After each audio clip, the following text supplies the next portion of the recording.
hanger just to get the kit off the ground. Just if it has been raining, we don't want all that moisture in the water absorbing into the kit and then making everything stay damp, because no one wants that. So to start off with, my favourite knot of them all, the infamous arbor knot. So the first bit of paracord, as I always tell people to do, is get a knot, because I'm right-handed. So this goes in my right hand and acts as a guide.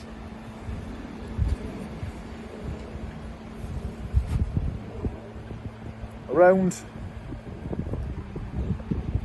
through, and then back through. Now, if you haven't seen the video already, go through our videos and then check the arbor knot video. It's done very, very well for itself.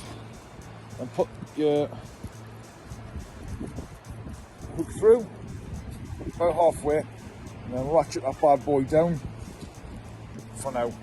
Okay, just so it stays in place. And then you're going to then do exactly the same with the other one. Quick knot, and then you're then going to tie an arbor knot around. So, just a quick breakdown. You're going to go across.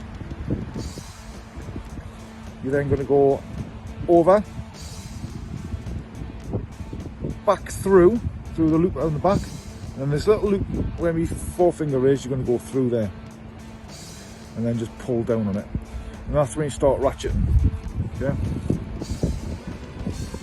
And then you can keep ratcheting until that bad boy doesn't go anymore. Tighten it right off. Remember, this is essentially the Bushcraft zip tie.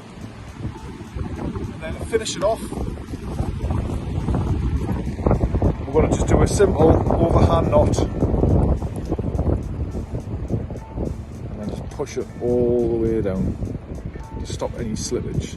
And then return to the top one and ratchet it back more. And there you have it. So let's try it out. Warm jacket. And then the daysack. Bushcraft coat and bag hanger, arbor knots, wire branch, paracord. Give it a go. See you next time.